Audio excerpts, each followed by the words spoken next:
I got engaged while sitting on the toilet because of my IBS, and I thought it was the most romantic thing ever, until my friends told me it was pathetic and desperate. It's not as bad as it sounds. I think my friends are just obsessed with that part. So, my 32F fiancé Peter, 30M, had planned this incredibly sweet candlelit dinner for us in a hotel room. The whole setup was beautiful, with flowers, rose petals scattered around, soft music playing in the background, and even my favorite meal followed by my favorite dessert. Peter was dressed in a tuxedo, I was in a nice dress, and the entire evening just felt magical from start to finish. While I was eating though, my IBS started acting up, so I had to run to the bathroom. It was mortifying, but at least I was comfortable enough with Peter to allow him to come in. I was apologizing for ruining our evening while I was on the toilet, and he said it's okay. I felt like he wanted to ask me to marry him the whole evening. I told him I love him, and he said I love you too. I told him, I'm sure you'll take care of me in sickness and in health. That comment made Peter smile, and he got down on one knee right then and there. I didn't care that this was the situation. I was so happy to say yes. I felt like he wouldn't have asked that evening if I didn't say the in sickness and in health comment. I told my best friend Kate and another friend Bailey, both 33F. I told them the truth. Kate said it's weird, creepy, and such a jerk move on his part. I explained that he likely would have put it off if I didn't mean the health comment. Kate said I was desperate, and that I should have some respect for myself. Bailey said, if I thought Peter would ask another time, then I should have let him ask another time. Before talking to them, I genuinely thought I had one of the sweetest proposal stories ever. Now I feel like a jerk who caused my amazing fiancé to have a terrible story. Am I the jerk? Update and further context. The proposal happened on Saturday, and for the past couple of days I'd been holding off on telling our families, both my parents and Peter's, since they all live in different states. Tonight, we finally shared the news with my parents first over a video call. Their names are Bob and Susan, and I already knew my mom, who's a huge fan of romance stories, was going to ask about the proposal as soon as she heard the news. Peter and I told them the whole story exactly as it happened, and my mom was absolutely over the moon. She said that the way he proposed was even better than anything she could have imagined, and my dad chimed in saying it just showed how deeply Peter loves me. When my mom asked if she could share the story with others, I told her she absolutely could. As for the wedding, I had already decided that my maid of honor would either be Kate or my mom.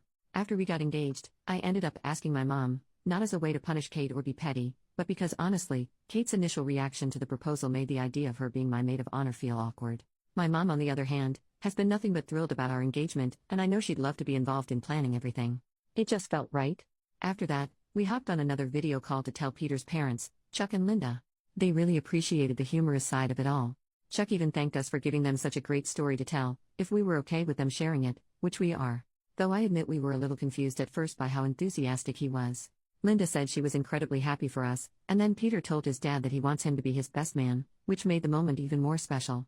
Finally, we reached out to Peter's sister Juliana over video chat as well. She lives in another state too, and she definitely inherited her dad's sense of humor, so she appreciated the whole thing in the most perfect way. As for Kate and Bailey, I really do hope they'll still be bridesmaids. Yes, they're both single, and yes, there's been a little tension, but I've been best friends with Kate since the 9th grade, and I don't think this disagreement is big enough to ruin our friendship. Further update. Kate and Bailey both agreed to be bridesmaids when I asked via message. Kate apologized via message, and she also sent me a video of her apologizing. Kate said she appreciates that I'm still letting her be a key part of the wedding. She said that after several days of thinking about the proposal, she realizes how loving it was. She said if she had IBS, she would appreciate a guy who treats her like how Peter treats me. Bailey apologized via message. Her apology was brief, and she admitted in it that Kate told her to apologize. Update, the next day.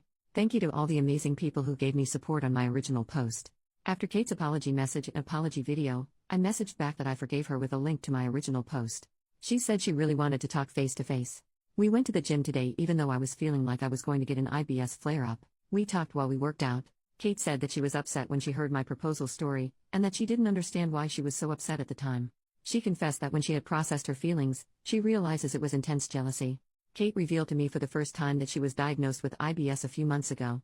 She said hers is not as severe as mine. She said this has been a scary time for her, especially since she has watched me suffer so much from it all these years. Kate said she would want that proposal for herself. She said she wishes she could be that comfortable with a man. She said the comments on my original post made her feel hopeful.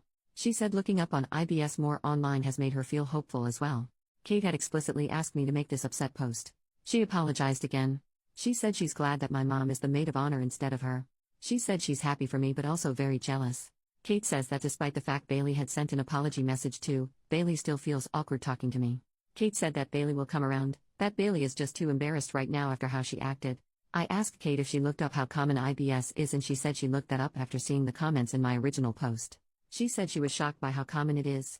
She said she was avoiding learning about it as she was scared of what she might find. I made sure to tell her that a guy has never dumped me over my IBS. She knows that I had messed around with an embarrassing amount of guys before meeting Peter. I told Kate the reason those hookups never progressed to anything real was because I was too ashamed to let a guy see the IBS part of my life. I told Kate that the person who told me I was ugly and nasty more than anyone was myself. Kate said she hasn't mentally adjusted to this yet, but she thinks she can. I told her she's my best friend, I love her, and that I will help her through this. I made a joke about poopy girls having to stick together. That made her smile. After the gym, I rushed home to the toilet to deal with the IBS flare-up I felt coming. To no one's surprise, Peter took care of me when he came home from work. He even helped me to take a bath as I was experiencing so much discomfort. I want everyone to know Kate has been an amazing friend to me. The disagreement that was at the center of my original post was extremely out of character for her. I had made that post asking if I was wrong because Kate has always been very reasonable. Even with IBS, I'm happy. I have amazing friends, an amazing family, and obviously an amazing fiancé. So if you don't hear much from me on Reddit, I'm probably just living an amazing life, even when I'm stuck on the toilet. Second update, one more day later, right now suffering from one of the worst IBS flare-ups of my life. Plus I have one hooper of a cold. But I have good news. Both Kate and Bailey visited me, and Bailey now knows about Kate's IBS from Kate. I was so sick I was laying in bed when my friends visited. But Bailey actually cried as she gave her first face-to-face apology for her reaction to my proposal story. She apologized to both Peter and I. She even hugged me despite the fact that I have a cold. Peter and I both accepted Bailey's apology, and I told Bailey that she doesn't have to be embarrassed to talk to me. So my friends and I talked for a little while and they wished me well before leaving, so I'm glad that I'm on good terms with both of my closest friends again and everything worked out just fine.